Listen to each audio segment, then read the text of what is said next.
सभी को सादर अभिवादन। सत्याग्रह प्रकाश अष्टम समोल्लास, इसकी 2 कक्षाएं हमने पीछे देखी। महर्षि ने सृष्टि की उत्पत्ति, स्थिति और प्रलय इसके विषय में विभिन्न प्रमाणों को देते हुए इस विषय को स्पष्ट किया है, और इसके साथ साथ उस वर्णन में महर्षि ने ये बताया कि 3 तत्व अलग अलग हैं, ईश्वर, जीव और प्रकृति। परमात्मा या ब्रह्म इस संसार का उपादान कारण नहीं हो सकता, वो निमित्त कारण है, और मूल प्रकृति उपादान कारण है। तो ऐसे में 3 पदार्थ अनादि हैं। उस बात को महर्षि ने जब उद्धृत किया तो प्रश्न उठाया गया था कि इसमें प्रमाण क्या है। उसमें एक प्रमाण हमने पिछली बार देखा, द्वा सुपर्णा सयुजा सखाया, ये ऋग्वेद का मंत्र, और इसके अर्थ को हमने देखा था। आज उससे आगे का प्रारंभ करते हैं। तो यहीं इस क्रम में उत्तर देते हुए महर्षि ने दूसरा प्रमाण दिया था, शाश्वतीभ्यः समाभ्यः। ये आप लोग अपने अष्टम समोल्लास के प्रारंभ में देख सकते हैं, और मेरी पुस्तक में पृष्ठ संख्या 241 है। ये परोपकारिणी सभा 39वां संस्करण है। तो ये एक छोटा सा अंश महर्षि ने उद्धृत किया, शाश्वतीभ्यः समाभ्यः। ये यजुर्वेद अध्याय 40 का 8वां मंत्र है। मैं परमात्मा के विविध गुणों को बताते हुए सपर्यगा, चुक्रम, अकायम, अव्रणम इत्यादि, वहां पर शाश्वतीभ्यः समाभ्यः ये एक अंश दिया है महर्षि ने। और इससे महर्षि ये सिद्ध करना चाहते हैं कि ब्रह्म यानी ईश्वर और आत्मा, जीवात्मा, ये भिन्न भिन्न है। ब्रह्म अलग है और आत्मा यानी जीवात्मा ये भिन्न है। उस भिन्नता के लिए ये वचन उद्धृत किया है। तो पहले इसका महर्षि का किया हुआ अर्थ हम देख लेते हैं। अर्थ आगे है। महर्षि लिखते हैं, शाश्वती अर्थात अनादि सनातन जीव रूप प्रजा के लिए। तो ये शाश्वतीभ्यः, ये शाश्वत शब्द से, तो शाश्वतीभ्यः समाभ्यः, शाश्वत जो है, जो प्रजा है, उसके लिए, उनके लिए। तो इसमें शाश्वत शब्द का अर्थ जैसा अन्य जगह प्रचलित है, तो अर्थात अनादि, जिसका प्रारंभ नहीं है, अनादि है। और वो कौन है अनादि? वो प्रजा के रूप में है, शाश्वत प्रजा है। तो अनादि के लिए ही महर्षि ने आगे बोला सनातन। पीछे भी महर्षि ने सनातन, अनादि आदि शब्दों का साथ साथ प्रयोग किया है। यहाँ पर पहले अनादि है, फिर सनातन है। ऊपर जहाँ द्वा सुपर्णा का अर्थ का सखाया के शब्द के अर्थ में महर्षि ने किया था, परस्पर मित्रता युक्त सनातन अनादि है। वहाँ सनातन पहले था, अनादि बाद में था। यहाँ पर अर्थात अनादि सनातन, पहले अनादि है, बाद में सनातन है, इससे कोई अंतर नहीं आता, ये समान रूप से कथन है। तो सनातन और अनादि प्रजा है। अब वो प्रजा कौन होगी? वो प्रजा है जीव रूप प्रजा के लिए। जीव रूप का अध्याहार महर्षि ने यहाँ पर किया है। उस प्रजा के लिए शाश्वतीभ्यः समाभ्यः, शाश्वत प्रजा के लिए, अनादि नित्य प्रजा के लिए, इतना सा केवल भाग है। इस जो अंश दिया महर्षि ने वेद मंत्र का, उसका तो इतना ही अर्थ है। लेकिन नीचे अर्थ में महर्षि ने आगे और क्या लिखा है? प्रजा के लिए वेद द्वारा परमात्मा ने सब विद्याओं का बोध किया है। तो परमात्मा को भी बीच में लिया, और वेद विद्या को भी लिया, और जीवों के लिए ये बताया गया है। तो 3 बातें यहाँ पर हो जाएंगी। तो इसको चूंकि जब हम पूरे मंत्र को देखते हैं तो सपर्यगा, चुक्रम, अकायम, अव्रणम, ये जो वर्णन चल रहा है वो परमात्मा का चल रहा है। तो उस परमात्मा ने शाश्वतीभ्यः समाभ्यः, शाश्वत प्रजाओं के लिए, शाश्वत प्रजाओं के लिए क्या किया? तो वहीं उससे पहले के अंश मिलते हैं हमें, अर्थात व्यदधात शाश्वतीभ्यः समाभ्यः, याथा तथ्यतोर्थान व्यदधात शाश्वतीभ्यः समाभ्यः। शाश्वतीभ्यः समाभ्यः का जो पहला वाला अंश है, याथा तथ्यता, ठीक ठीक, उचित रूप से, जो जैसा है वैसा। अर्थान व्यदधात, अर्थों को, शब्दों को, वस्तुओं को व्यदधात बताया, वेद का उपदेश दिया कि कौन सी चीज क्या है, किसका क्या अर्थ है, क्या प्रयोजन है। तो ये जो पहले का अंश है उसका अर्थ भी देते हुए महर्षि ने कहा, वेद द्वारा परमात्मा ने सब विद्याओं का बोध किया है। तो इस वाक्य से महर्षि तीन अनादि तत्व को सिद्ध करने की प्रतिज्ञा में क्या कहना चाह रहे हैं। तो पीछे तीन अनादि तत्व हैं, ईश्वर, जीव और प्रकृति। तो यहां इस वचन से ईश्वर और जीव, या कहें ब्रह्म और आत्मा, इनके भेद को बताया जा रहा है। क्योंकि वेद का ज्ञान देने वाला है ब्रह्म परमात्मा, और वो ज्ञान दे रहा है, वेद का ज्ञान दे रहा है तो किसी और के लिए देगा, अपने लिए नहीं देगा। यदि आत्मा ब्रह्म का ही अंश होता, उसी का ही भाग होता, तो ब्रह्म ही है, और उसके लिए ही वो अलग से ज्ञान क्यों देगा, उसकी कोई आवश्यकता नहीं है।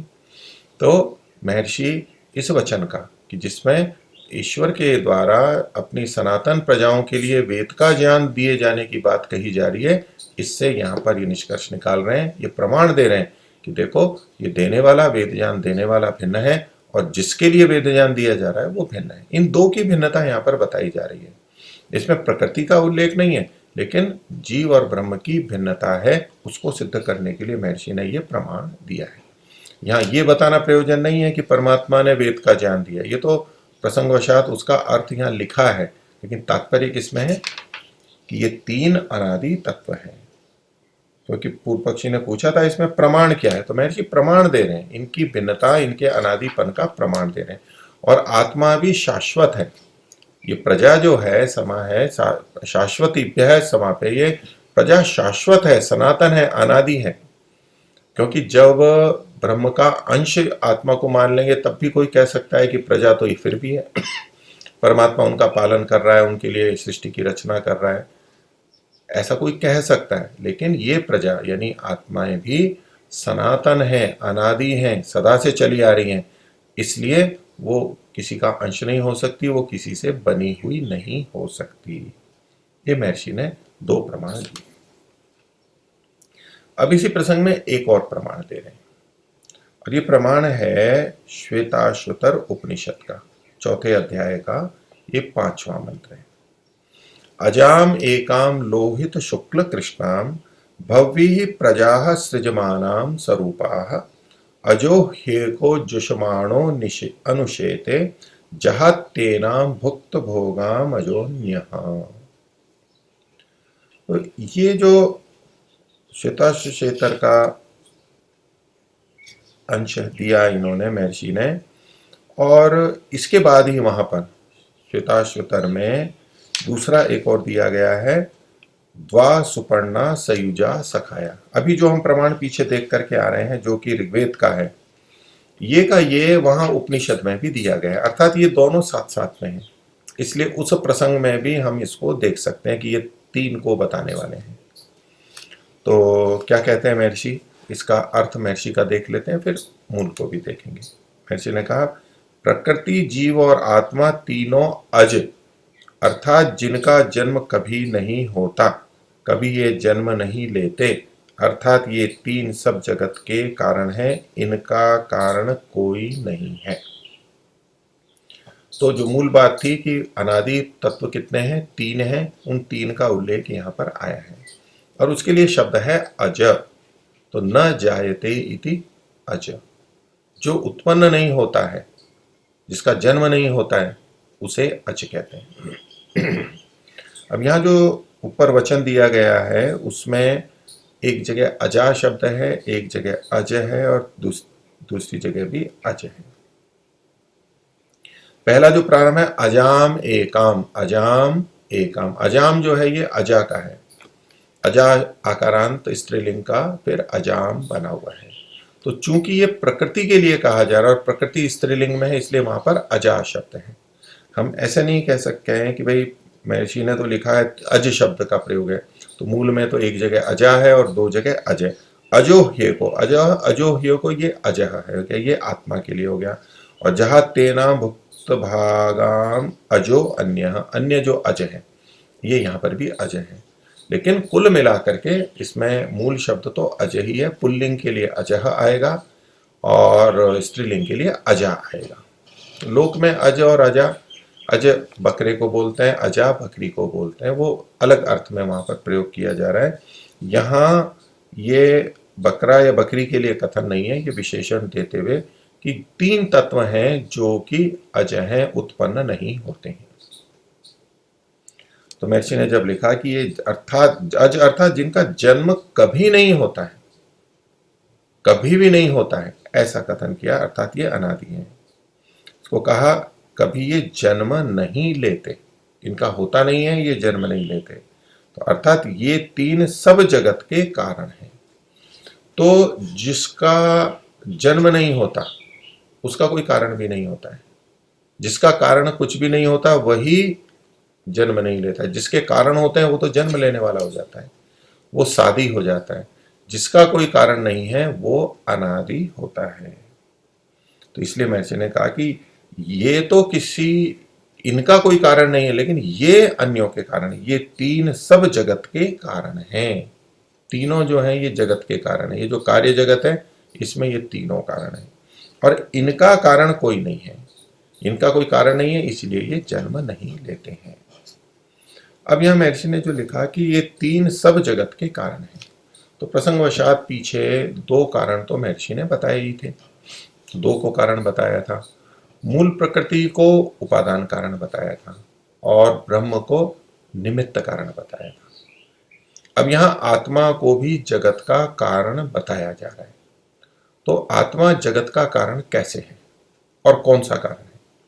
तो एक तो आत्मा उपादान कारण नहीं होता, नहीं हो सकता, क्योंकि ये जो जगत है ये मूल प्रकृति के घटकों के मिलने से बना है। उसमें आत्मा मिलकर के कुछ और बन करके नया द्रव्य बने, ऐसा कहीं नहीं होता है। जो चेतन तत्व है वो किसी से मिलकर के नए तत्व की उत्पत्ति नहीं करता है। तो न तो परमात्मा उपादान कारण है, न ही आत्मा यानी जीव भी उपादान कारण है। कई जने इसमें आत्मा को भी उपादान कारण के रूप में देखते हैं कि देखो, हम इसका उदाहरण देते हैं कि जहां आत्मा भी उपादान कारण है। जो जड़ जगत है, पत्थर है, वायु है, अग्नि है, जल है, यहां तो चलो कोई आत्मा नहीं है यानी जीवात्मा नहीं है, तो वहां उपादान कारण केवल प्रकृति को, मूल प्रकृति को मानेंगे। किंतु ये जो शरीर है, जैसे कि मनुष्य है, वृक्ष है, पशु पक्षी हैं, ये जो एक इकाई है ये एक कार्य द्रव्य है। ये शरीर एक कार्य द्रव्य है, इसमें पंचभूत भी हैं, इंद्रियां हैं, अन्य ये तब तो है ही, लेकिन आत्मा भी तो इसमें है। आत्मा जब इसमें साथ में आता है तभी तो इसको हम जीवित शरीर बोलते हैं। तो ऐसे में आत्मा भी इसका उपादान कारण मान लेना चाहिए, वो भी इसका उपादान कारण है। तो इतना तो ठीक है कि आत्मा के होने पर ही ये शरीर चेतन होता है, इसके सारे कार्य होते हैं, हो पाते हैं, उसी के लिए ये शरीर बना है। लेकिन फिर भी उपादान कारण जो होता है वो अनेक उपादान कारण आपस में घुल मिल करके, जुड़ करके और फिर एक कार्य द्रव्य को उत्पन्न करते हैं।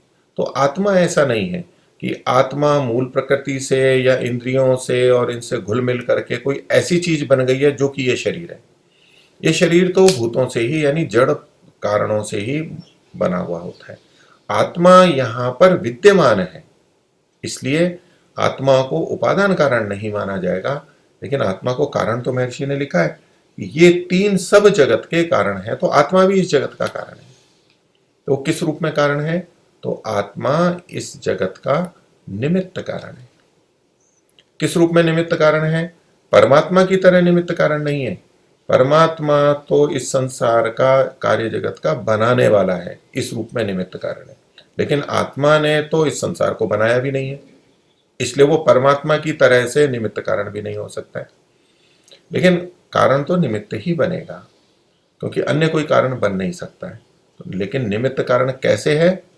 वो भिन्न प्रकार से है कि ये जो सारा संसार है ये भोगापवर्गार्थम दृश्यम, ये दृश्य, ये जो सारा जगत है भोग और अपवर्ग के लिए।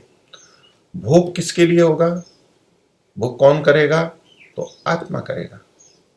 पीछे जो आया था तयोरन्यः पिप्पलम स्वाद्वत्ति, तो 2 पक्षियों में से एक पक्षी जो आत्मा है ये संसार का भोग करता है। तो आत्मा के भोग के लिए ये संसार बना है और उसके अपवर्ग के लिए बना है। भोगापवर्गार्थम दृश्यम।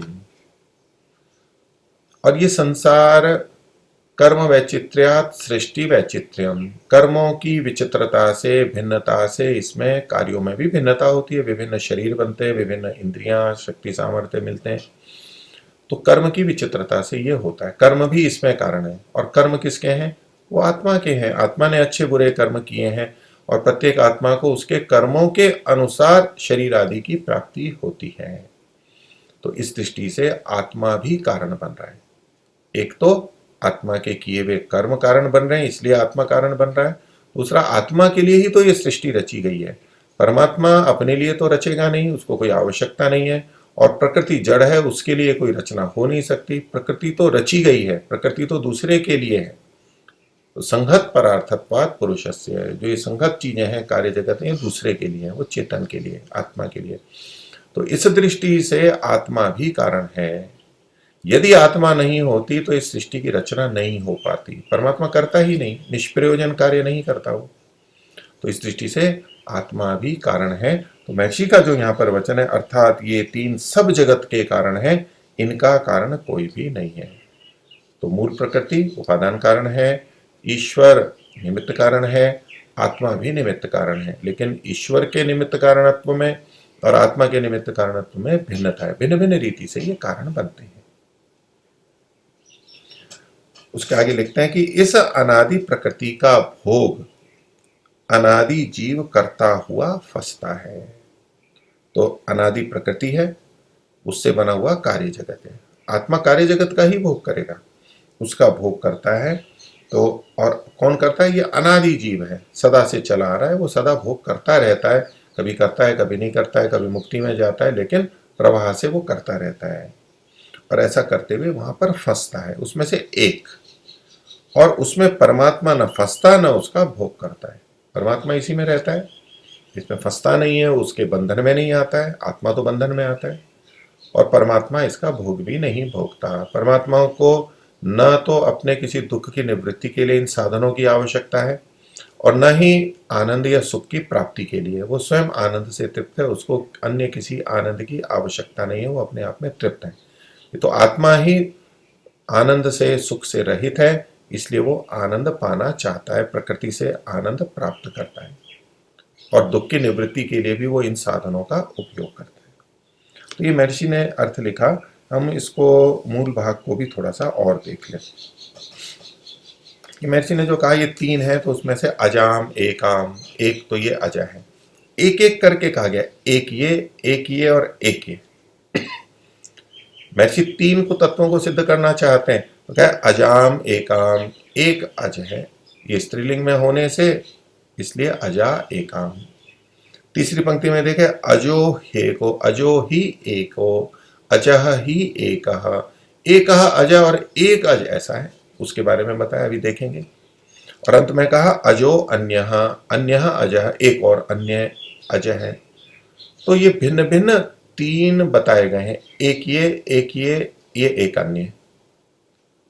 तो तीन संख्या हो जाएगी और तीनों के लिए अज या अजा इन शब्दों का प्रयोग किया गया है। तो महर्षि जिस प्रमाण को देना चाहते थे, जिस बात को सिद्ध करने के लिए, वो यहां पर सिद्ध किया है। अब ये जो एक अजा है वो कौन सी है? तो कहा लोहित शुक्ल कृष्णाम। वो तीन स्वरूप, लोहित लाल, लोहित लाल को बोलते हैं, शुक्ल सफेद को बोलते हैं और कृष्ण काले को बोलते हैं। तो ये ऐसी है जो लाल, सफेद और काले इस रूप वाली है। ये जो एक अजा है उसके तीन रंग हैं। मोटे तौर पर कहें कि ये जो अजा है, मान लो कोई बकरी है, वो तीन रंगों वाली है, ऐसा हमारे को समझ में आएगा। तो ये जो लोहित, शुक्ल और कृष्ण वाली है तीन, ये इसके स्वरूप को बताया जा रहा है। तीन उसमें कण होते हैं, तीन तत्व होते हैं। उसमें सत्व, रज और तम, ये जो तीन गुण प्रकृति के माने गए हैं, ये तीन प्रकार के कण हैं। इसकी चर्चा और आगे विस्तार से करेंगे, लेकिन ये जो तीन हैं ये उनके प्रतीक है, लोहित, शुक्ल और कृष्ण। यहाँ पर दो तरह से अर्थ किया जाता है। एक है कि ये लोहित किसको संकेतित करेगा, तो लोहित को कुछ लोग रजोगुण से मानते हैं कि यहाँ पर रज के लिए ये लाल रंग का कथन किया गया है। शुक्ल है, ये सफेद है, ये सत्व गुण के लिए कहा गया है, और कृष्ण है, ये तमोगुण के लिए कहा गया है। कुछ संगति ऐसे लगाते हैं, लेकिन इसमें क्रम की भिन्नता हो रही है। प्रसंग होता है सत्व, रज और तम। यहाँ पर लोहित यदि रज है तो ये पहले आएगा रज, सत्व और तम, ये आएगा। पर कई जगह फिर कहते हैं कि भाई पाठ क्रमात अर्थ क्रमो बलियान, अर्थ की दृष्टि से प्रधानता है तो पाठ के क्रम को फिर हम आगे पीछे कर सकते हैं। दूसरा इसका अर्थ किया जाता है कि जो लोहित है, लाल रंग है, ये सत्व के लिए आया है। सत्व प्रकाशक होता है, अग्नि स्वरूप होता है, ज्ञान स्वरूप होता है। ये लोहित शब्द सत्व के लिए आया है। और शुक्ल शब्द आया है, ये रज के लिए आया है, रजस के लिए आया है। और कृष्ण है ये तमोगुण के लिए, वो तीसरा तो समान है ही। तो ये सत्वरजतम इन तीन के लिए कहा गया इनको। और कैसा है ये? भवी प्रजा सृजमानाम स्वरूपा, स्वरूपा स्वरूपा दोनों तरह से पाठ हमारे को मिलते हैं। तो ये कैसा है? ये सब में द्वितीय बहुवचन है। इनको कैसी है ये? एक अजा जो 3 प्रकार की है और बहुत प्रकार की प्रजाओं को उत्पन्न करने वाली है। प्रजाओं को उत्पन्न करती है, स्वयं तो अज है लेकिन प्रजाओं को उत्पन्न करती है, उत्पन्न करने वाली है। बहुत सारे की विविध प्रकार की प्रजाओं को करती जाती है। कैसी? स्वरूपा या स्वरूपा, जैसी वो मूल प्रकृति है उसी के गुण धर्मों वाली सृष्टि को उत्पन्न करती है। क्योंकि कारण में जो गुण होते हैं वो कार्यों में भी आते हैं, गुण धर्म आगे भी जाते हैं, उसी तरह के बनते हैं, लेकिन भिन्न भिन्न प्रकार के बनते हैं क्योंकि वहां संयोग भिन्न भिन्न प्रकार का होता है। तो ये जो सारी 2 पंक्तियों में विशेषण आदि दिए गए, ये अजा एक प्रकृति के लिए दिए गए, वो ऐसा करती है। उस प्रकृति को अजो ही एक अज जुषमाणो अनुशेते, उसका सेवन करता हुआ उसके साथ साथ रहता है, उसका उपभोग करता है, उससे प्रीति रखता है, उसको चाहता है। जुषमाण करते हुए अनुशेते, उसी के साथ लगा रहता है, उसी के साथ चलता रहता है, उसको पाने के लिए प्रयत्न करता रहता है। एक ऐसा है, दूसरा ऐसा नहीं करता है। ये जो पीछे बात कही गई थी तयोरन्य पिप्पलम स्वाद्वती, वही बात यहाँ पर दूसरे शब्दों में कही गई है। और दूसरा क्या करता है? तो चौथी पंक्ति में कहा जहाती एनाम, एनाम इसको, ये भी स्त्रीलिंग है। जैसे अजा शब्द अजाम, एकाम, तो एनाम ये प्रकृति के लिए, तो जहाती छोड़ देता है, अर्थात इसका भोग नहीं करता है। भुक्त भोगाम, जिसका कि भोग हो चुका है, जिसका कि भोग किया जा रहा है, जो कि जीवों के द्वारा भोग किया जा रहा है, ऐसी उस प्रकृति को अजह अन्य है। दूसरा जो एक अज होता है वो इसको छोड़ देता है, छोड़ के रखता है, अर्थात भोग नहीं करता है। जिसके लिए पहले कहा गया था, ऋग्वेद का मत अनशनन अन्यो अभिचाकशीति, अनशनन न खाता हुआ, न भोग करता हुआ। और पीछे मैंने आपको बताया ही था कि ये जो द्वासुपर्णा वाला मंत्र है ऋग्वेद का, वो श्वेताश्वतर उपनिषद में इसी के बाद में ये जो 5वां मंत्र है जो अजाम एकाम हम देख रहे हैं, इसी से अगला छठा वही द्वासुपर्णा वाला है। तो ये दोनों एक ही बात को कह रहे हैं, उससे 3 तत्व सिद्ध होते हैं। तो इस प्रकार से महर्षि ने पिछले प्रश्न का उत्तर दिया कि अनादि पदार्थ 3 है और 3 ही हैं, यही मुख्य बात है। जहां कहीं अन्य अनादि पदार्थों का कथन आएगा वो समझने के लिए होगा, वहां पर गौण रूप से प्रयोग समझना चाहिए। वस्तु तत्व की दृष्टि से ये 3 ही अनादि तत्व हैं। तो आगे महर्षि प्रकरण को बता रहे हैं कि जब सृष्टि की उत्पत्ति, स्थिति, प्रलय है, तो जो ये 3 तत्व हैं जिनका के उल्लेख किया, जो अनादि है, इनके गुणधर्म की बात आएगी कि ये कैसे होते हैं, क्या होते हैं। तो महर्षि लिखते हैं ईश्वर और जीव का लक्षण ईश्वर विषय में कह आए हैं। तो 3 लक्षण की दृष्टि से ये क्या होता है, इनका क्या स्वरूप है, गुण कर्म स्वभाव क्या है, तो ये ईश्वर विषय में कह आए हैं। पीछे 7वें समोल्लास का मुख्य विषय ईश्वर विषय था, तो वहां पर ईश्वर के बारे में भी बताया गया और आत्मा के बारे में भी बता दिया गया। तो इसलिए कह रहे हैं कि ये तो हम बता चुके हैं, अर्थात यहां अब उसका विस्तार से कथन करने की आवश्यकता नहीं है। और प्रथम समोल्लास में ईश्वर के 100 या उससे अधिक नामों की गणना करते हुए विभिन्न अर्थ बताए गए हैं कि ईश्वर को इन नामों से क्यों पुकारा जाता है। तो वहां भी वो ईश्वर के लक्षणों का ही वर्णन है, ईश्वर के गुण धर्मों का वर्णन है, वो काफी विस्तार से वहां पर कर दिया गया।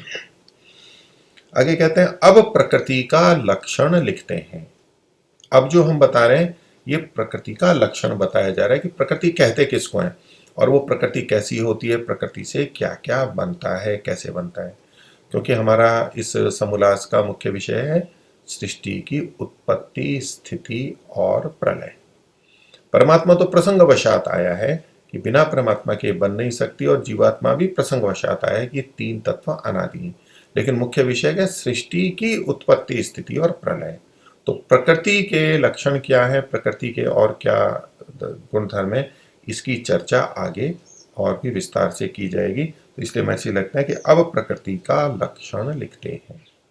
तो प्रकृति का लक्षण देते हुए महर्षि ने सांख्य दर्शन का एक सूत्र दिया है। ये सांख्य दर्शन के पहले अध्याय का 61वां सूत्र है। तो इसमें प्रकृति शब्द भी आया है, प्रकृति के बारे में कुछ बताया है, वो कैसी है और उस प्रकृति से क्या क्या चीजें बनती हैं उसका भी संकेत है। तो पूरा सूत्र महर्षि ने यहाँ पर दिया है। सत्वरजस तमसाम साम्यावस्था प्रकृति, प्रकृतेर्महान महतो अहंकारो अहंकारात् पंचतन्मात्राणि उभयम इंद्रियम पंचतन्मात्रेभ्यः स्थूलभूतानि पुरुष इति पंचविंशतिर्गणः। यहाँ पर प्रकृति शब्द भी आया और ये कुल 25 तत्व बताए गए, 25 गण बताए गए हैं, 25 चीजें, 25 तरह की चीजें यहाँ पर बताई गई हैं। एक एक गण में बहुत सारी चीजें होती हैं और अनेक उन गणों को मिलाने से ये एक गण फिर से बना है। तो इसका अर्थ करते हुए महर्षि लिखते हैं सत्वरजस तमसाम साम्यावस्था प्रकृति। और सत्व, इसको अर्थ खोल दिया शुद्ध, जो कि शुद्ध है, जो कि हमें ऊपर की तरफ ले जाता है।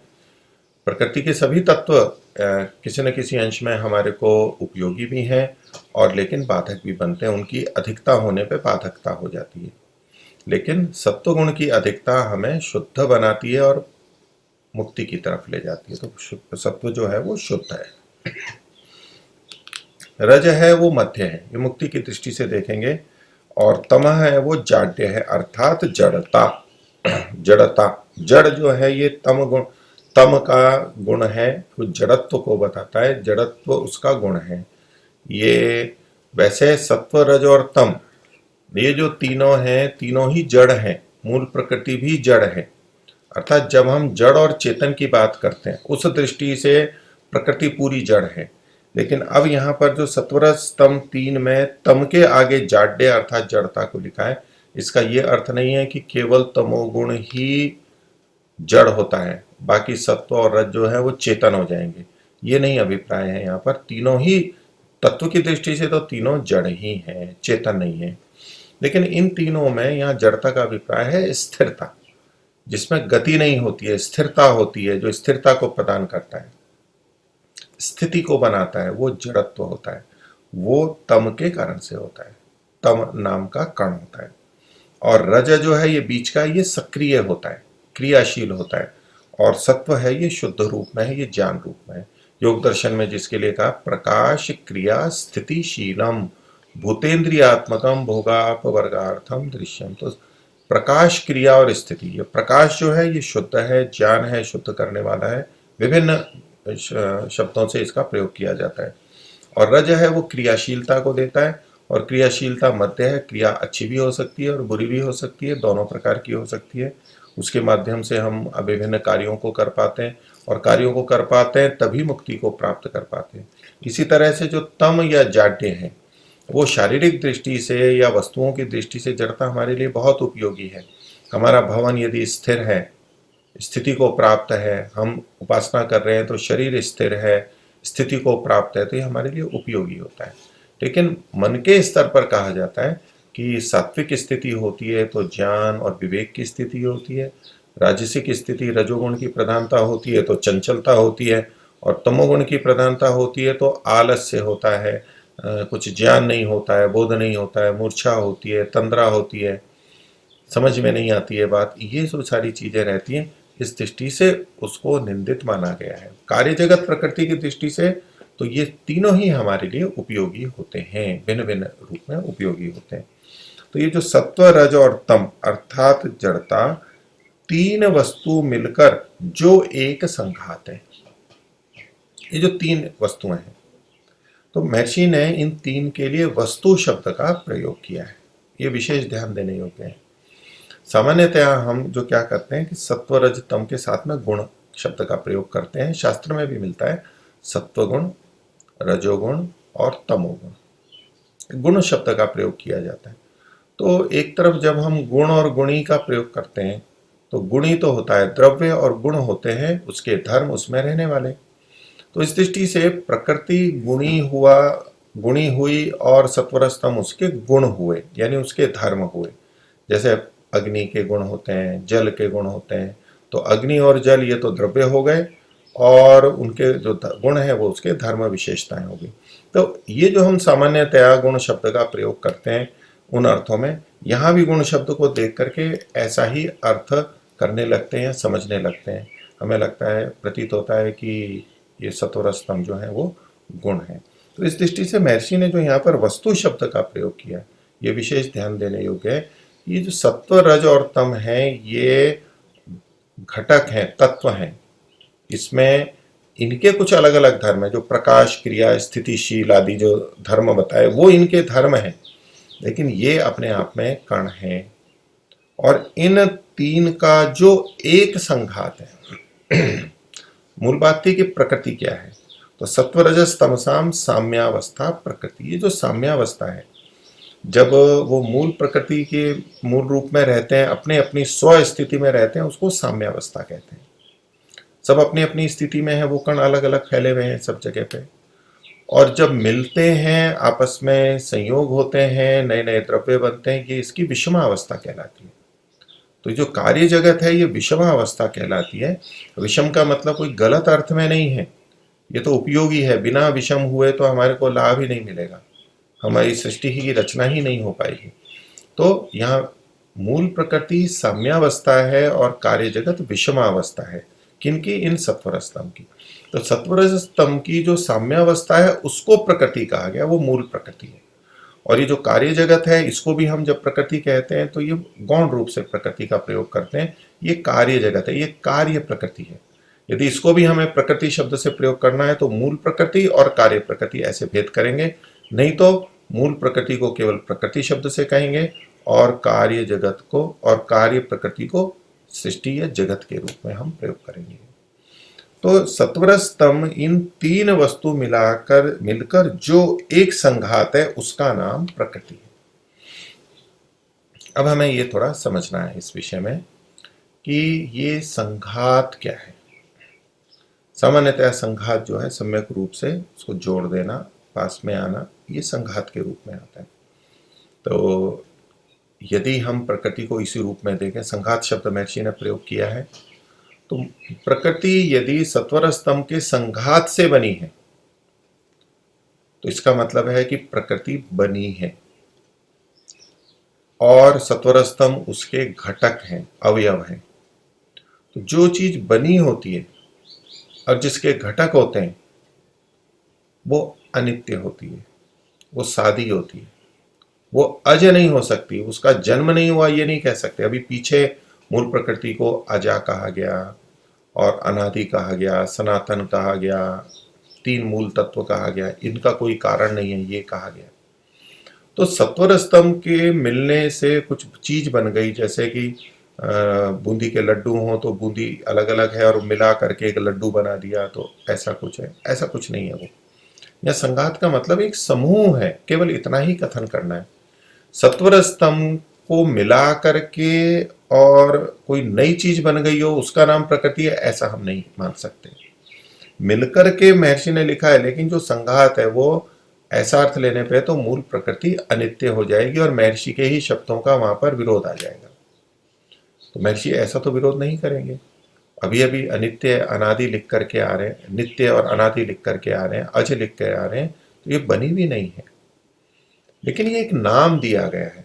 क्योंकि प्रकृति जिसका नाम है वो सत्वरस्तम बहुत सारे कण हैं। सत्व नाम के कण भी बहुत सारे हैं, रज नाम के कण भी बहुत सारे हैं और तम नाम के कण भी बहुत सारे हैं। ये जो त्रैतवाद में या तो तीन अनादि तत्व ईश्वर जीव प्रकृति माने जाते हैं, तो ईश्वर तो संख्या में एक ही है, वो महर्षि ने स्पष्ट किया ही है, शास्त्र प्रमाणों से सिद्ध है। लेकिन जीव जो आत्मा है वो तो बहुत सारे हैं। बहुत सारे होते हुए भी उनको एक माना गया है। एक किस रूप में? ये एक प्रकार के तत्व है, एक जैसे हैं। संख्या बहुत है लेकिन एक ही प्रकार के हैं। वो एक गण है, एक समूह है, उस रूप में वो संख्या एक है। इसी प्रकार से प्रकृति भी जिन छोटे छोटे कण वाली है, यानी जो छोटे छोटे कण हैं वही सारी प्रकृति है। तो संख्या तो एक ही लेनी है हमें।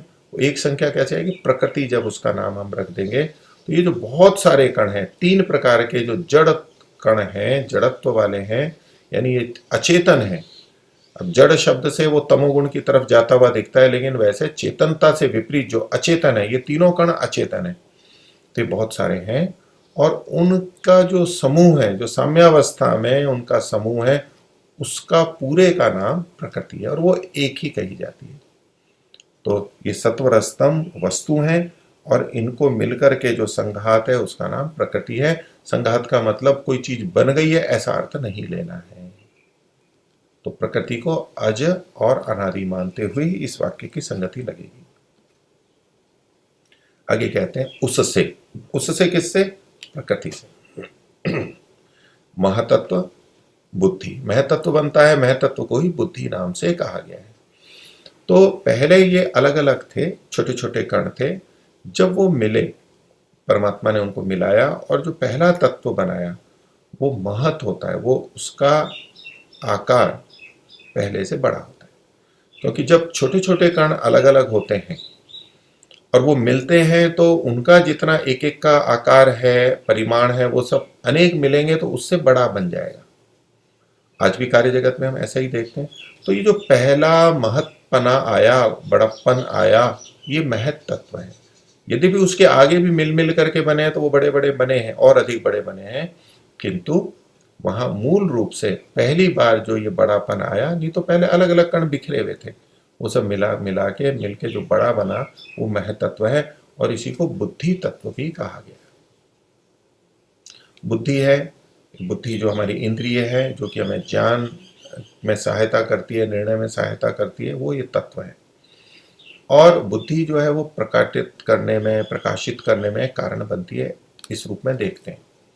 तो मूल प्रकृति, जिसके लिए पहले मंत्र में भी कहा गया था कि तम आसीत तमसा गूढ़म अप्रकेतम, जिसको जान नहीं सकते, जाना नहीं जा सकता, ऐसी वो प्रकृति है। तो अब जब वो प्रकट हुई है, कार्य रूप में आई है, तो प्रकाशित हुई है, उसको जाना जा सकता है, उसके कुछ लक्षण वहां पर आ गए हैं। इस रूप में ज्ञान या बोध की दृष्टि से यहाँ बुद्धि शब्द का भी प्रयोग किया जाता है और इंद्रिय के रूप में है ही, ये आगे हमें सहायता करती है। तो इससे महतत्व बुद्धि बनती है, उससे अहंकार बनता है। ये सांख्य दर्शन की प्रक्रिया के अनुसार है। उससे यानी बुद्धि तत्व या तो महत तत्व से अहंकार बनता है। अहंकार भी हमारा एक इंद्रिय है, अंतःकरण इंद्रिय है, जिससे हमारे को स्वत्व का बोध होता है, अहम का बोध होता है, मैं पने का बोध होता है। ये वो इंद्रिय है। बुद्धि से हमें निश्चय होता है, विभिन्न सूचनाएं आती हैं, अनुभव हैं, उसके आधार पर विश्लेषण करके हमारे को जो निश्चय होता है वो बुद्धि के द्वारा होता है। ज्ञान अंतिम जो होता है वो बुद्धि के द्वारा होता है। तो और ये अहंकार है, इससे स्वत्व का बोध होता है, मैं पने का बोध होता है। कि जब हम कुछ जान रहे होते हैं तब भी मैं पने का बोध होता है कि मैं जान रहा हूँ, मैं देख रहा हूँ। भूतकाल में देखेंगे, भूतकाल की दृष्टि से लगाएंगे तो मैंने जाना था, ऐसे मैं जानूंगा भविष्य की दृष्टि से है, मैं जान रहा हूँ, मैंने खाया था, मैं खा रहा हूँ। तो कुछ भी अस्तित्व का भी होगा तो मैं हूँ। तो ये जो स्वपने का बोध होता है, ये बोध तो आत्मा को ही होता है, लेकिन इसमें जो सहायक उपकरण है, अंतःकरण है, वो अहंकार है। ये मैं पने की अनुभूति इसके माध्यम से होती है, ये इसका कार्य है। तो ये दूसरा हो गया अहंकार। तो और वैसे वस्तु तत्व के बनने में जिसका पहले प्रकटीकरण हो गया, महत रूप में आया, बुद्धि रूप में आया, अब उनका स्वत्व का बोध, एक एक इकाई अपने आप में अस्तित्व वाली पृथक पृथक अस्तित्व होते हुए भी और प्रकट हुई है, जिसमें उनका बोध होता है। ये अहंकार हुआ। अहंकार से 5 तन्मात्रा सूक्ष्म भूत, ये 5 तन्मात्रा को ही सूक्ष्म भूत कहा जाता है। इनको भूतों को 5 भूत हैं, तो उसमें स्थूल भूत और सूक्ष्म भूत। तो सूक्ष्म भूत है ये तन्मात्रा है, तो तन्मात्रा ये सूक्ष्म भूत, और 10 इंद्रियां। 10 इंद्रियों का अभिप्राय 5 ज्ञानेन्द्रियां और 5 कर्मेंद्रियां, ये सब बहुत प्रचलित है, आप जानते ही हैं। तथा 11 है वहां मन, तो ये 11 इंद्रियां बनती हैं। मन भी अंतःकरण है। अंतःकरण की 3 चीजें हो गई, एक बुद्धि तत्व, एक अहंकार और एक मन। और 5 ज्ञानेन्द्रियां, 5 कर्मेंद्रियां, ये बाह्य इंद्रियां कहलाती हैं। तो बाह्य और आभ्यंतर 2 प्रकार की इंद्रियां होती हैं। उभयम इंद्रियम से इसका ग्रहण होता है। आगे कहते हैं 5 तन्मात्राओं से पृथ्वी आदि 5 भूत उत्पन्न होते हैं। तन्मात्राओं से यानी सूक्ष्म भूतों से 5 स्थूल भूत होते हैं, पृथ्वी, जल, अग्नि, वायु, आकाश। ऊपर से लेंगे आकाश, वायु, अग्नि, जल और पृथ्वी, ये इनके निर्माण का क्रम बनता है। इस प्रकार से ये 24 हुए। ये 24 की गणना कैसे हुई? ये प्रकृति के तत्व हैं, ये जड़ तत्वों के बारे में बताया। 24 कैसे हुए? मूल प्रकृति 1, दूसरा महतत्व, तीसरा अहंकार, ये 3 हो गए। अब इनसे 11 इंद्रियां, 5 ज्ञानेन्द्रियां, 5 कर्मेंद्रियां और 1 मन, 11 इंद्रियां। तो 11 इंद्रियां और 5 तन्मात्राएं, ये 16 हो गए। तो 16 और पहले के 3 थे मूल प्रकृति, वो 1 मानेंगे, बुद्धि तत्व और अहंकार। तो 16 और 3 19 हो गए। और 5 तन्मात्राओं से जो 5 महाभूत बने, ये 5 ये जुड़ जाएंगे, 5 महाभूत, तो 19 और 5 24, ये मूल तत्व, मूल चीजें यहाँ पर बताई गई हैं। अब उन महाभूतों से, 5 महाभूतों से और बहुत सारी चीजें बनेंगी। इंद्रियां आदि मिलकर के सूक्ष्म शरीर बनेगा, स्थूल शरीर बनेगा, ये सारी चीजें आगे और बहुत सारी बनेंगी। किंतु मूलतः जो ये जो तत्वांतर है वो महाभूत तक स्वीकार किया गया, ये 24 हो गए। ये मूल प्रकृति से बनने वाली जो चीजें हैं वो 23 हुई। मूल प्रकृति को भी 1 मान करके ये 24 तत्व कारण या कार्य रूप में 24 स्वीकार किए गए। और 25वां पुरुष, जो मूल में लिखा है पंच तन्मात्रे पे स्थूल भूतानी पुरुष इति, तो 5 तन्मात्राओं से स्थूल भूत और पुरुष, ये ऊपर तो उत्पन्न होने की बात बताई जा रही, इससे ये उत्पन्न हुआ, इससे ये उत्पन्न हुआ, लेकिन ये पुरुष के साथ में नहीं गिना जाता है। क्यों नहीं गिना जाएगा? क्योंकि पहले भी कह चुके हैं, पुरुष ये नित्य तत्व है, ये अज है। आत्मा और परमात्मा दोनों का ग्रहण यहाँ पर पुरुष शब्द से होगा। शरीर की दृष्टि से आत्मा और पूरे लोकांतरों विश्व की दृष्टि से परमात्मा। तो ये 24 और 25वां पुरुष तत्व है। ये सांख्य में जो गणना की गई है 25 की गई। अब आगे पुरुष को महर्षि खोले, पुरुष अर्थात जीव और परमेश्वर है, दोनों का ग्रहण हो जाएगा। नहीं तो कई जने फिर कहते हैं कि जी हाँ, पुरुष तो एक ही लिखा हुआ है। तो अगर हम त्रैतवाद की दृष्टि से देखेंगे, महर्षि ने लिखा कि मूल तत्व 3 है, ईश्वर, जीव और प्रकृति। तो एक तो यहाँ मूल प्रकृति है, और 24 तत्वों में से 23 तो उसी के कार्य द्रव्य है, तो वो तो हटा दीजिए, तो मूल प्रकृति 1 हो गई और पुरुष 1 हो गया, तो 2 ही तो हुए। और सांख्य की, चूंकि सांख्य का है और सांख्य में प्रकृति पुरुष ये 2 चीजें चलती हैं, तो वहां पर एक प्रकृति और एक पुरुष, तो कहने लगते हैं कि 2 ही है। तो उसमें पुरुष शब्द से दोनों का ग्रहण होगा, आत्मा का और परमात्मा का। इसलिए महर्षि ने स्पष्ट रूप से कहा पुरुष अर्थात जीव और परमेश्वर, ये दोनों चेतन तत्व हैं और ये पुरुष शब्द से दोनों का ग्रहण हो जाएगा। तो इस प्रकार से ये तीनों, यानी जो ईश्वर, जीव, प्रकृति, तीनों का ग्रहण इस सूत्र से महर्षि भी करते हैं और होना चाहिए। ये प्रकृति के बारे में कुछ बातें बताई गई। अब और आगे बता रहे हैं कि इनमें से अर्थात ये जो चीजें ऊपर बताई गई, 25 तत्व बताए गए, 25 उनमें से प्रकृति अविकारिणी है। प्रकृति में कोई विकार नहीं होता है। प्रकृति का मतलब है ये मूल प्रकृति, इसको कहेंगे सत्व रज तम की साम्यावस्था, ये अविकारिणी है। अब इसमें हमारे को विचार उठता है कि मूल प्रकृति को अविकारिणी क्यों कहा, उसमें विकार क्यों नहीं होते, ये कैसे कहा? अविकारिणी क्यों कहा महर्षि ने? कि अविकारिणी का मतलब है कि जिसमें विकार नहीं होता, तो ये नित्य और अज है। पीछे नित्य, अनादि, अज शब्द प्रयोग किए गए, अजा शब्द का प्रयोग किया गया। तो कहने का तात्पर्य है यहाँ प्रकृति को जो अविकारिणी का है, अर्थात वो नष्ट नहीं होती है। मूल प्रकृति नष्ट नहीं होती है अपने आप में। मूल प्रकृति में परिणाम तो होते हैं, बदलाव तो होते हैं, लेकिन वो बदलाव कैसे होते हैं? वो मिल करके बदलाव होकर के कार्य जगत को उत्पन्न करते हैं, तभी तो ये अभिव्यक्त होता है, नहीं तो उसमें कुछ भी परिवर्तन नहीं आएगा। तो यहाँ अविकारी का मतलब ये है कि जिसमें विकार होता है, पर अंदर में अपने आप में परिवर्तन होता है, वो विघटित होती है और वो नाश को प्राप्त होती है। तो ये मूल प्रकृति अविकारिणी है, नित्य है, अविनाशी है, यही तात्पर्य है। लेकिन परिणमन की दृष्टि से देखें, और अब इस परिणमन को विकार नहीं कहेंगे यहाँ पर, क्योंकि मूल प्रकृति तो बदल करके आपस में मिलजुल करके और फिर कार्य जगत के रूप में आती है।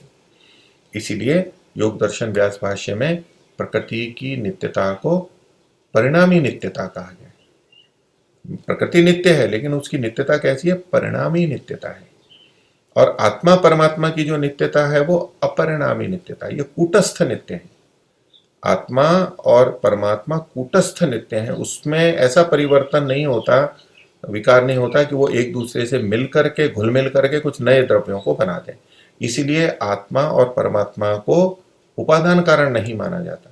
लेकिन मूल प्रकृति उपादान कारण बनती है, उससे कार्य जगत की उत्पत्ति होती है, यही उसका विकार है। ये आगे जाकर के विभिन्न रूपों में बनती है, लेकिन स्वयं में अपने आप में उसमें परिवर्तन नहीं होता है, वो विघटित नहीं होती है, वो नित्य ही रहती है। यही महर्षि का तात्पर्य यहाँ अविकारिणी से लेना चाहिए। तो इनमें से प्रकृति अविकारिणी है, अविकारिणी। और महतत्व, अहंकार तथा 5 सूक्ष्मभूत प्रकृति का कार्य है।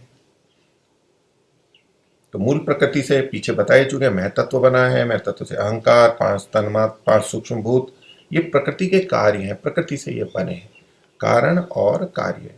तो जिससे चीजें बनती हैं वो कारण कहलाता है, और जो चीजें उससे बनती हैं कारण से, वो कार्य कहलाती हैं। तो ये सब उसके कार्य हैं। और आगे कहते हैं इंद्रियां, मन तथा स्थूल भूतों का कारण है। इसको यूं देखिए कि ये जो महतत्व, अहंकार तथा 5 सूक्ष्मभूत प्रकृति के तो कार्य हैं, प्रकृति से बने, और ये जो है ये इंद्रियों के, मन के तथा स्थूल भूतों के कारण है। तो इसमें हमें सांख्य की शैली से कैसे संगति लगानी होगी कि इंद्रियां और जो मन है, पीछे कहा गया था 10 इंद्रियां और 1 मन, इनका कारण कौन है? अहंकार इनका कारण है, महतत्व इनका कारण नहीं है। महतत्व सीधा कारण नहीं है। अगर महतत्व को इंद्रियों और मन का कारण मानेंगे तो वो परंपरा से मानेंगे कि महतत्व से पहले अहंकार बनेगा, अहंकार से फिर 11 इंद्रियां बनेगी। लेकिन इंद्रियां और मन के ये कारण है, तो ये मतलब अहंकार इनका कारण है। क्रमशः इनको यथा योग्य लगाना पड़ेगा। तो इंद्रियां और मन का कारण है अहंकार, तथा स्थूल भूतों का कारण है। स्थूल भूतों का कारण कौन? सूक्ष्म भूत, या तो 5 तन्मात्रा है, 5 सूक्ष्म भूत, 5 तन्मात्रा है, जैसा पीछे कहा गया। तो यथा योग्य यहां पर लगा लेते हैं। हम अगर केवल वाक्य रचना की दृष्टि से देखने लगेंगे तो जब यूं कहेंगे कि महतत्व, अहंकार और 5 सूक्ष्म भूत, इन सब का ग्रहण हो गया, ये सारी चीजें आ गई, यानी 5, 6, 7 चीजें आ गई, ये प्रकृति के कार्य हैं। तो हम यूं कहने लगे ये प्रकृति से ही सीधे बने, सभी सब प्रकृति से बने सीधे, तो ऐसा अर्थ नहीं लेंगे। प्रकृति से सीधा तो महतत्व ही बनता है, अहंकार परंपरा से बनेगा, सूक्ष्मभूत परंपरा से बनेंगे, ये तात्पर्य ग्रहण हो गया। अब ये जो 5 और 2 7, महतत्व, अहंकार और 5 चीजें हैं, ये इंद्रियां, मन और स्थूल भूतों के कारण है। इसका यह अर्थ नहीं है कि ये सारे के सारे सीधे इनके कारण हैं, कि हम 5 तन्मात्राओं से भी इंद्रियां और मन की उत्पत्ति मान लें, ऐसा नहीं मानेंगे। और स्थूल भूतों की उत्पत्ति सीधे महतत्व से या अहंकार से मान लेंगे, ऐसा भी नहीं है। यथा योग्य, जैसा पीछे महर्षि ने वर्णन किया शास्त्र के अनुसार, उस तरह से यथा योग्य यहाँ पर ग्रहण कर लिया जाता है। यदि सूक्ष्म भूतों से इंद्रियों और मन को मानेंगे तो इंद्रियां तो भौतिक हो जाएंगी, सूक्ष्म भूतों से बनेगी। लेकिन इंद्रियां और मन अभौतिक हैं, वो भूत से नहीं, वो अहंकारिक है, अहंकार से बनी हुई होती। तो यथा योग्य यहाँ पर लगा लेंगे, अहंकार से इंद्रियां और मन, और 5 सूक्ष्म भूत से 5 स्थूल भूत, ये तात्पर्य ले लेंगे। अब आगे कहते हैं और पुरुष न किसी की प्रकृति, उपादान कारण, और न किसी का कार्य है।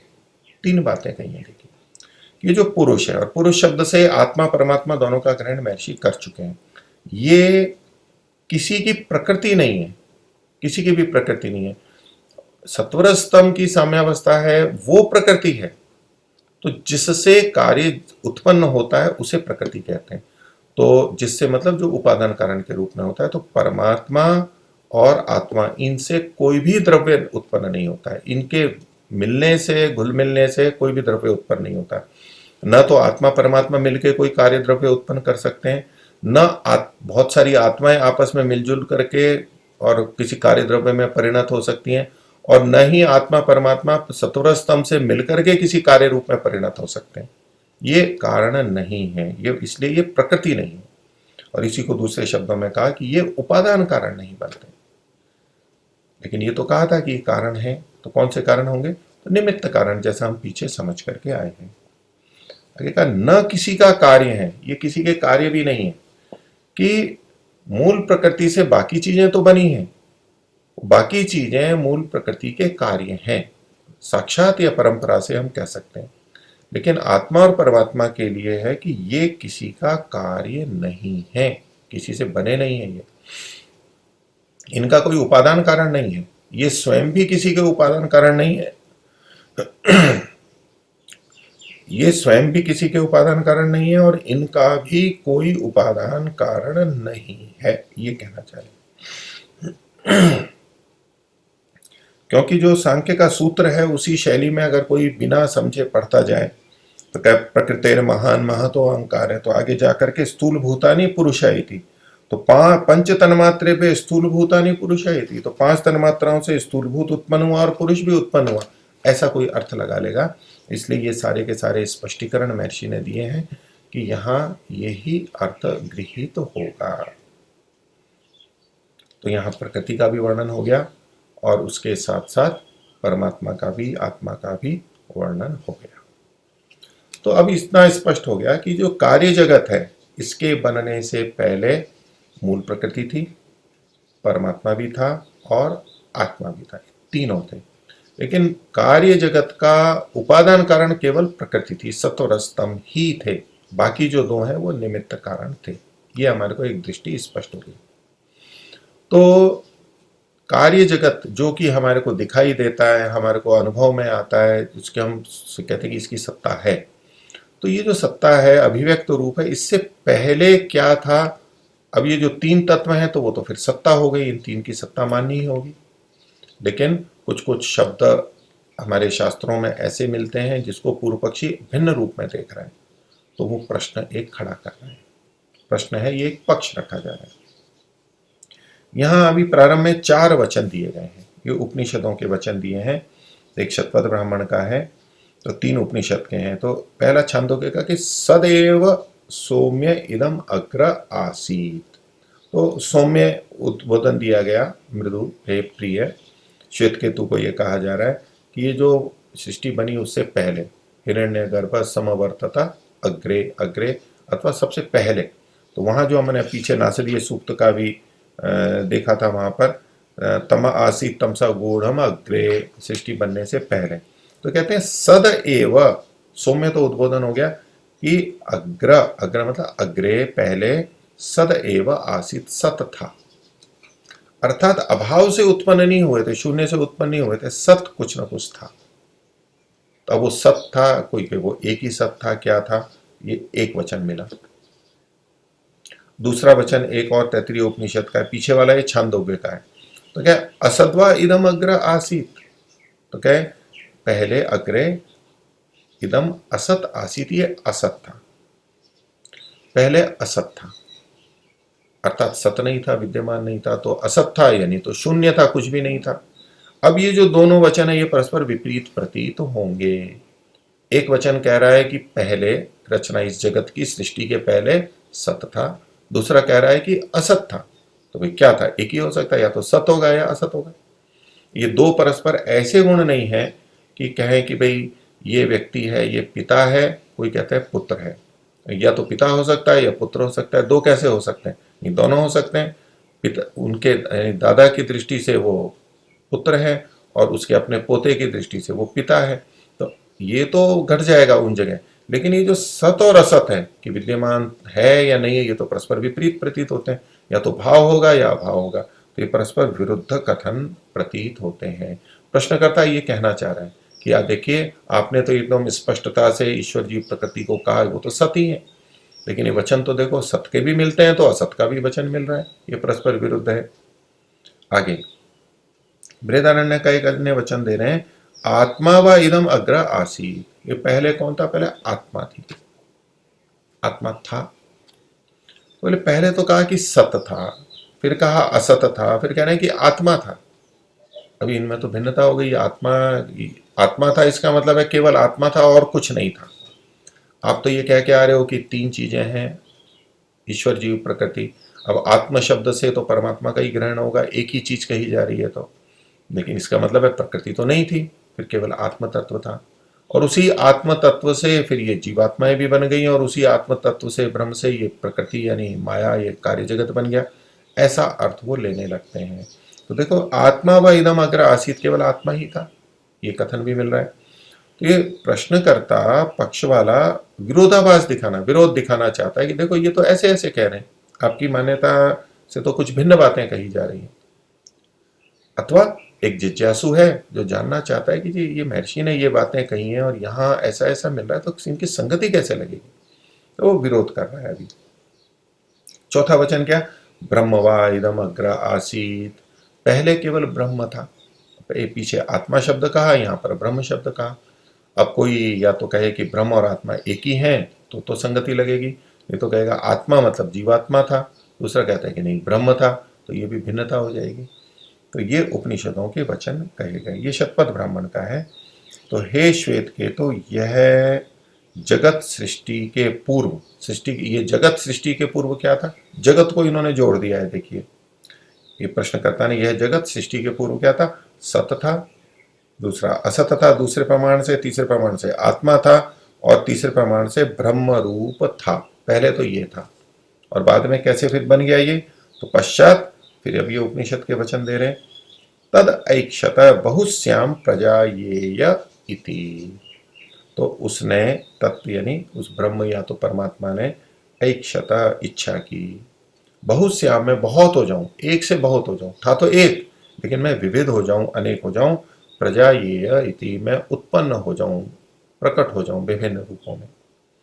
ये एक है। इसी से मिलता जुलता एक दूसरा वचन है, सो अकामयत बहुश्याम प्रजा ये इति। तो देखिए बहुश्याम प्रजा ये इति, ये तो जू का तू है, तो तद ऐक्षत की जगह है सो अकामयत, तत् कह लीजिए, सह कह लीजिए, वह अकामयत उसने कामना की, ऐक्षत इक्षण किया, कामना की, वो भी इसी अर्थ को कहता है।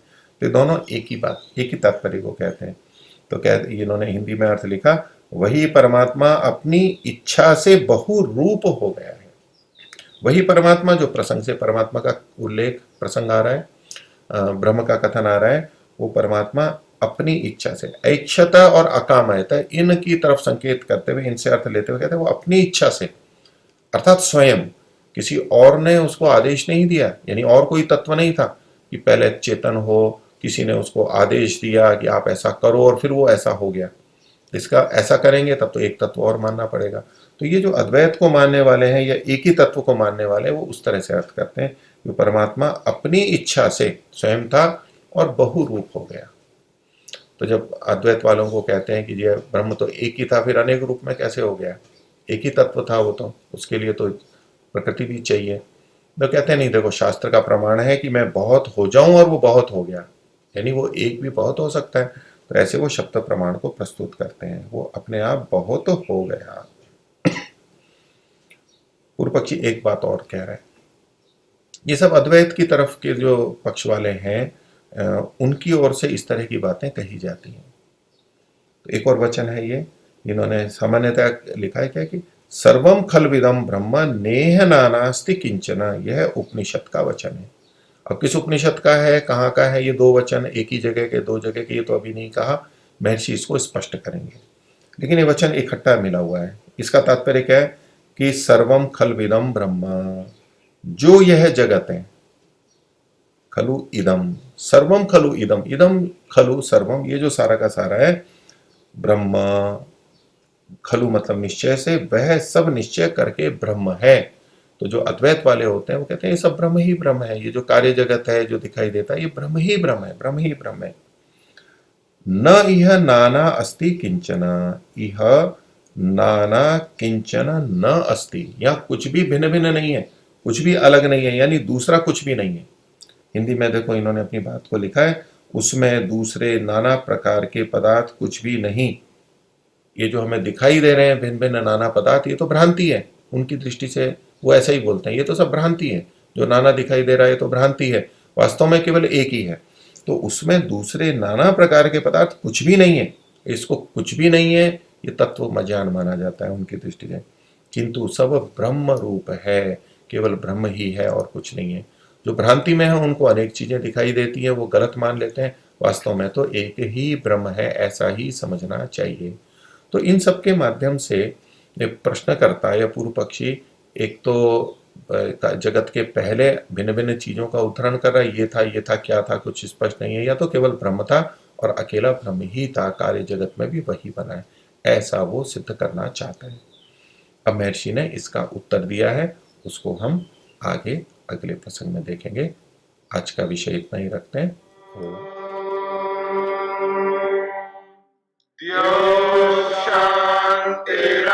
शांतिरंतरिक्षं शांति पृथिवी शांतिरापः शांतिरोषधयः शांतिः वनस्पतयः शांतिर्विश्वे देवाः शांतिर्ब्रह्म शांति सर्वं शांति शांतिरेव शांति क्षमा शांतिरेधि। ओम शांति शांति शांति।